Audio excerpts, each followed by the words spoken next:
Hi, welcome to another edition of Unity Through Community. I'm Mary O'Brien, Director of Community Education for the Hastings Public Schools. Back again, January, so the holidays are over, and I'm sure all of you have received your copy of the Winter Community Education booklet. It's a very pretty blue, and we have a ton of classes going on right now. Everything is up and running. Probably some of our biggest classes, of course, are the fitness classes. Everybody has that New Year's resolution that I'm going to get fit and I'm going to be healthy. So we hope that you'll take advantage of some of our great classes. We just have many different ones, many nights a week, something that'll fit into your schedule. A lot of things right in the late afternoon, early evening. So if you're on your way into town, home from work, you can stop, you can work out, you get home, you're good to go. So I hope you'll take advantage of that. Another thing that happened to us over the holidays was we received word that we have been awarded a great grant, our Senior Center program and our Adult Enrichment program, for an aging mastery program.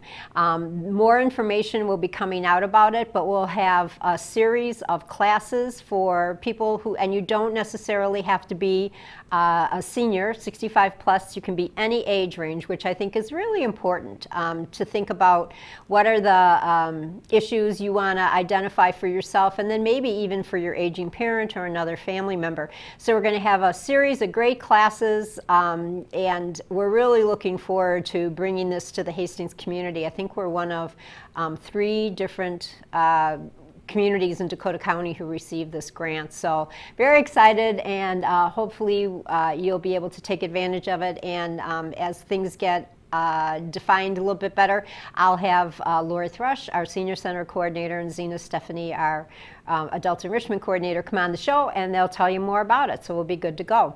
Another thing that people often have resolutions for in their life is they want to make, maybe accomplish something they didn't quite or weren't able to do earlier in their life, or they just want to better themselves.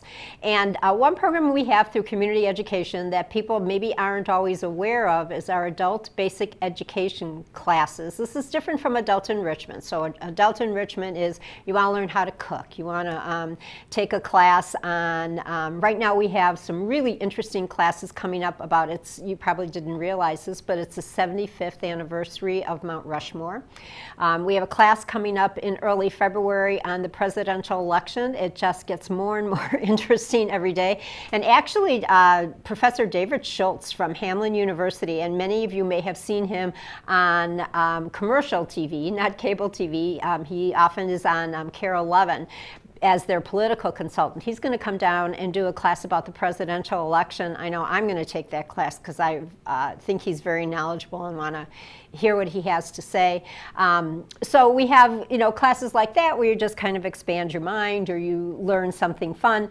But there are also classes that if you never finished your high school diploma and that's been something on your list that you really want to do, or if you're in need of learning English as, and for many of our students, and my guest Steve Parizek, who's our adult basic education instructor, can tell us, for people who are taking English language learning or English learning classes, this is not their second language for many of them, No. English. No.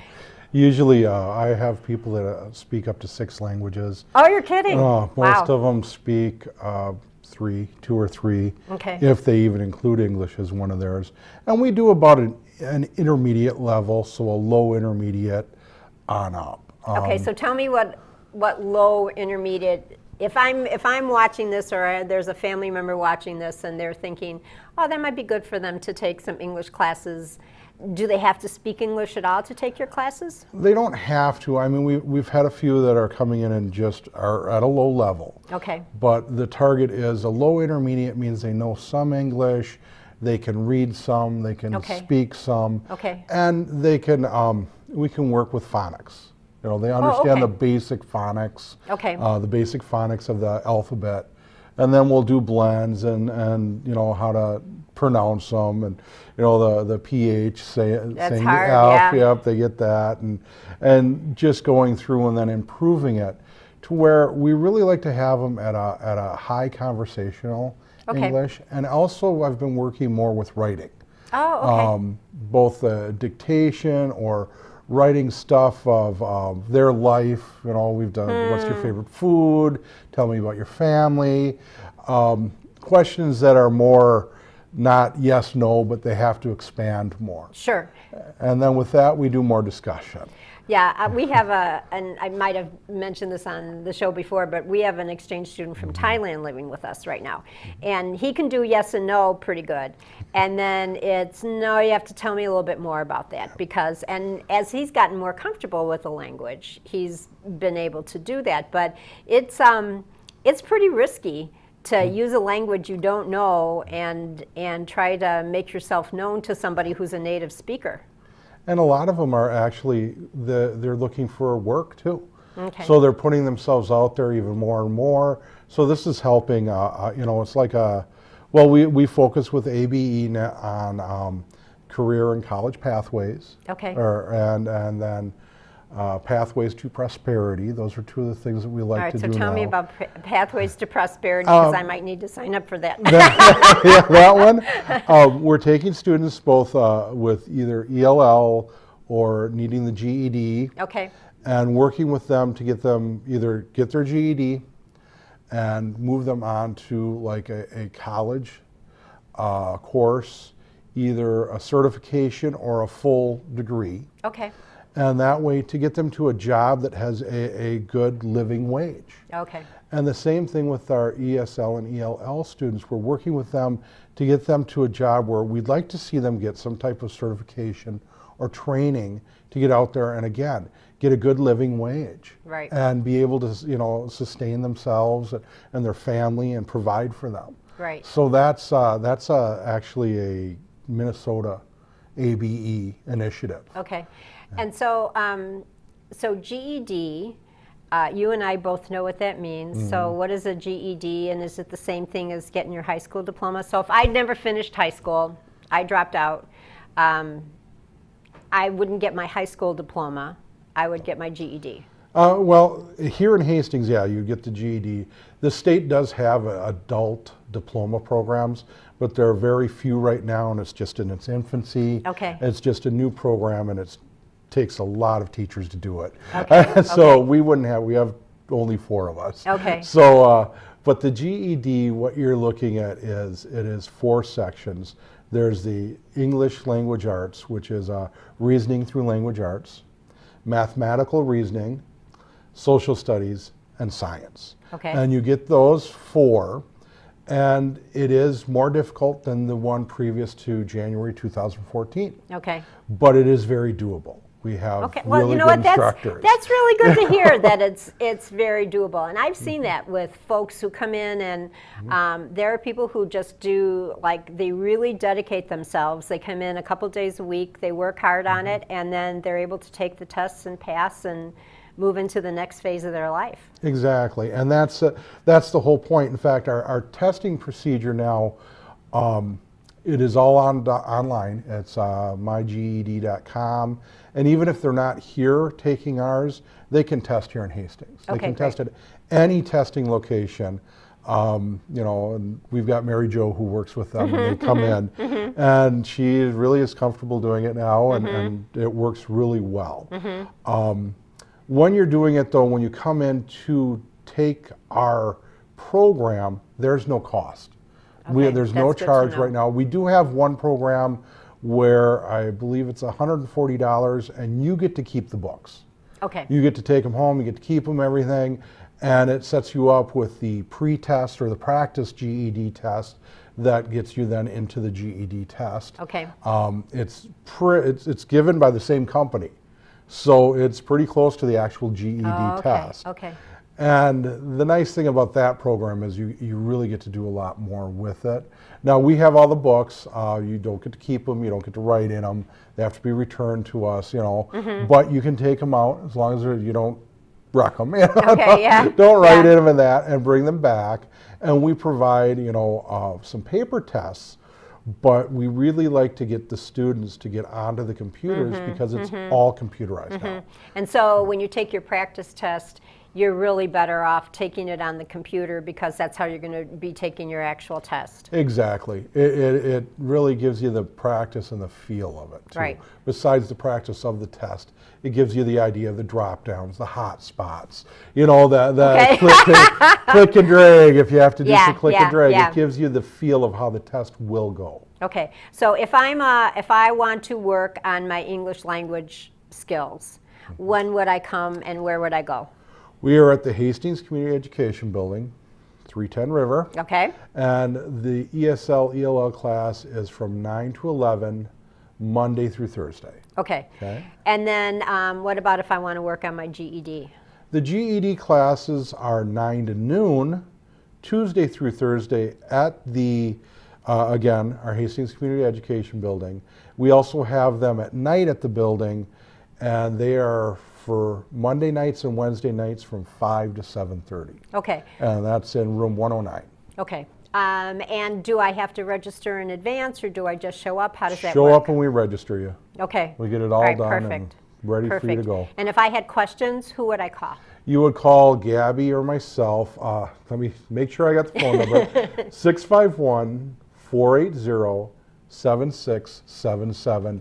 Chances are we're not going to answer, but like tonight when I go in, I'll make sure I get all the messages that are left, and I'll do the callbacks then. Terrific. And we don't have a lot of time to talk about, we have some collaborations within the community, and you're involved in both of those. Do you want to talk just very briefly about the jail and DCTC? DCTC is new this year. I co-teach a Fundamentals of College Reading, and that's something new where if somebody's getting less than 50 points on their AccuPlacer, they can take this class and still go to college then. Great. They fulfill that, they go to the next. Great. That class, they go to the next. And our jail, we are here at the Dakota County Jail. We do a GED in college prep. We've been doing that for years. I've been here 4 years now and really get the swing of things. So that's an amazing program. I haven't had the chance to come over and see you teach at DCTC, but I have had a chance to be at the jail, and I think that that's just such an amazing program, and to see people motivated to put themselves in a position so when they have completed their time, they're able to move ahead and to walk out. I know you guys do this really concerted effort so that people can finish their GEDs while they're serving their sentence. Wow, what an advantage to walk out and have that behind them. So. Well, thank you very much for all the work that you do. I think, you have a great crowd. I always like coming into your room when the English language learners are there and saying hi, and this time of year hearing what they have to think about our cold Minnesota weather, because many of them are not from cold climates. No. So, yeah, that's true. Thank you, Steve. Thank you for having me.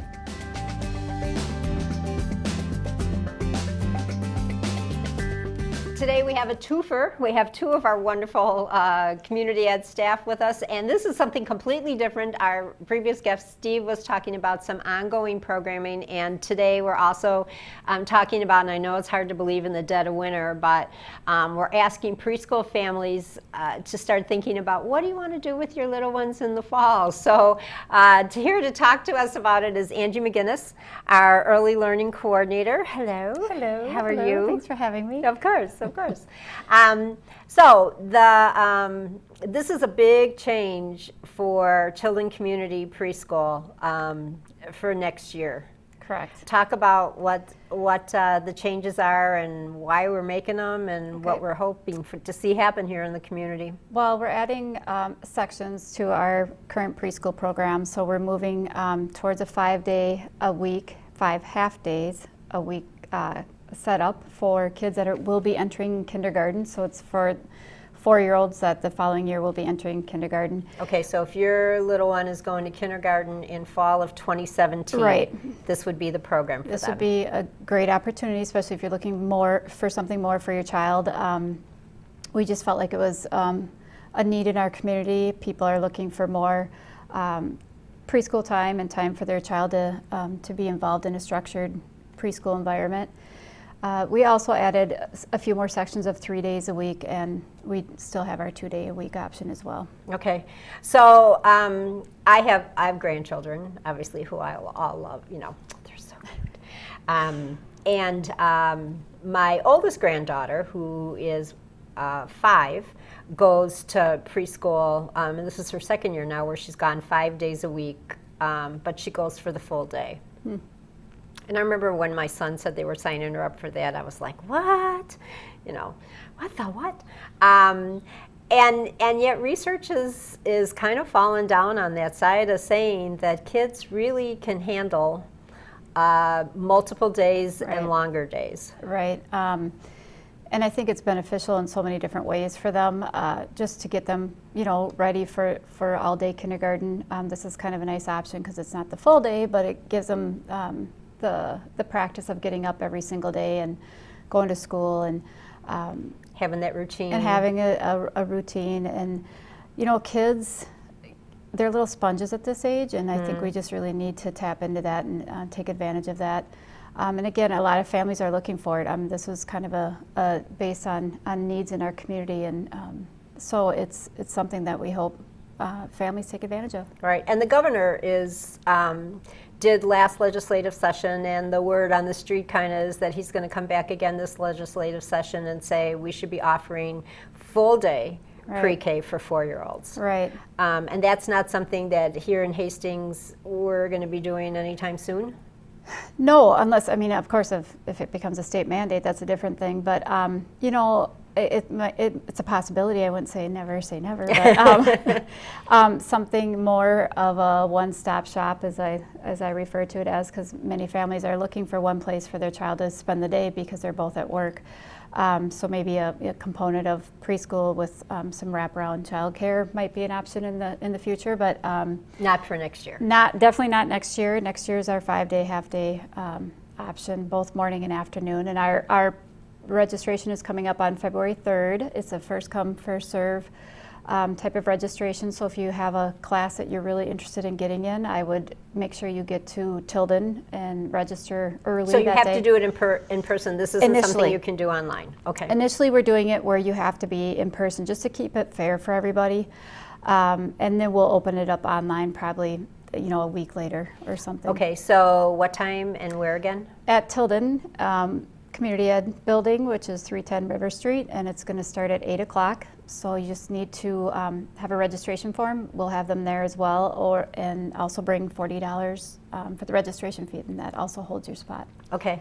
And now I know some families look at the price of preschool, especially that 5-day option is more expensive because we have many days a week. And the other thing that I think is unique about our program is our licensed teachers. For sure. We have teachers that are licensed through the Minnesota Department of Education, and that is unique because private preschools, that's not a requirement because obviously they're private, so they don't necessarily have to have that, but we do have that. We have staff development. They're always engaged in you know, more learning and up to date and with current practices. So They do the same that's kind helpful. They do the same kind of staff development and have the same kind of support as the teachers in K-12 do. Right, and that's one of the things we're priding ourselves in as well, is that we're aligning what we're doing at the preschool level with what's happening in kindergarten at the district level. We've worked closely with our kindergarten staff, and that's been just a neat relationship. Yep. And we just are really happy about that because it's helping us get the kids even more prepared because we know what they're looking for when they come in. And yeah, technology is another thing I like to share with families because that is unique to many preschool environments. And they utilize that quite well. And not at the expense of the hands-on learning, right. And not at the expense of play. And I think that's, there's, I've been at this long enough that I've watched the pendulum kind of go like this. And I think the expectation of where kids are supposed to be at the end of kindergarten is definitely different than it was, I would say, 5 years ago and certainly 10 years ago. Right. And for parents, it's and grandparents, it's way different than what it was. Right, and so many parents, that's their point of reference is if this is their first child, they think, well, I didn't go to preschool or... Right. When I went to kindergarten, right, it was half day, and right. mostly what I remember was the milk break and recess. Right, and it's totally different right. for so many reasons. What's expected of kids in kindergarten and beyond is just, it's totally different, even Right. from when I was teaching 10 years ago, like you said. Right. It's the expectation, the rigor, it's just different. Right. And kids are capable of doing it. Right. And what we know, though, is that kids learn through play. Yes, and we so still if have you would that. come into our classroom, you would see kids doing a lot of playing. A lot of hands-on. Right. And so the curriculum is based on how do kids best learn. What's developmentally appropriate. So Right. how does a 4-year-old best learn? And it's not sitting in what I call the kill and drill with worksheets. right. You know, they have They're lots of engaged. opportunities to explore the classroom, different settings. Right.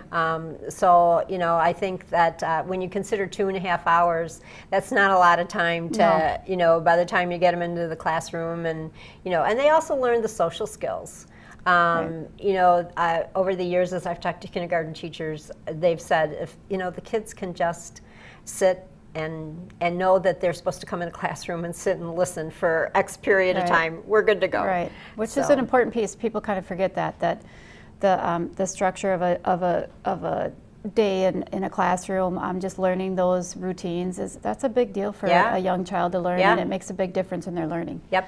All right, so now we started talking about the price. So if I look at the price and I go, I don't know if I can afford this, what kind of financial assistance do we offer families? We offer scholarships and sliding fee scales as well. So typically, if a parent is in a situation that they might need some assistance, we definitely work with the families, and we ask that they come in, and we start them off with filling out a few forms so we can kind of gauge where they're at financially, and then that'll guide us into the next step, whether it's a full state scholarship or if it's more of a sliding fee scale type of thing. But we want families there, so we work closely with them. Okay. Or if mid-year, we've had a few incidences this year where someone was paying full tuition, and then all of a sudden one of the parents lost their job, so we accommodated mid-year. So if there's things that come up along the way, we help families so Great. they can keep coming. And I know I hear you say that all the time. We want kids in the program. You know, we're going to do whatever it takes, as much as we can, to make sure the kids are in the program so that they will be ready for school. Right. And then the other thing that is different for us that we're going to kind of wade into this year is the possibility of some transportation. Right, we're kind of dabbling in this right now, and I don't want people to get too excited because you might have to say The bus no. may not be pulling up to everybody's house. Right. That's right. Okay. So we are looking, I don't want to say, it's kind of a pilot type of situation where we're, our 5-day-a-week class option, families that just really have no other way to get their child to preschool, in other words, grandparents aren't helping, or they're unable to find a carpool or something like that, then we're going to try to get those kids in our program. For instance, we had a family this year that the child, he was registered, but he couldn't come all year, sadly, because they only had one car, and the father was using it to go to work, and there was just no transportation, and they didn't have support in town, and so on.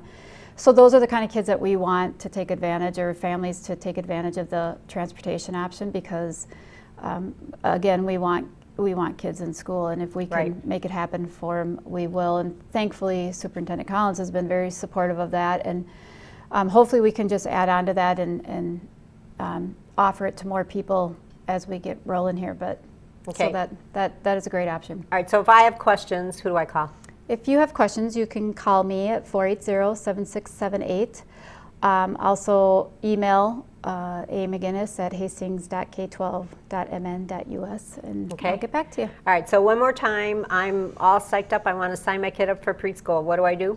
You can call me if you have any questions to start off with, but registration opens on February 3rd. And I should also mention there is a preschool fair on February 2nd that local preschools come together, and we're all in the same space, and particularly at the Tilden Gym. And it's an opportunity for families to kind of check out all the preschools in one setting. Great.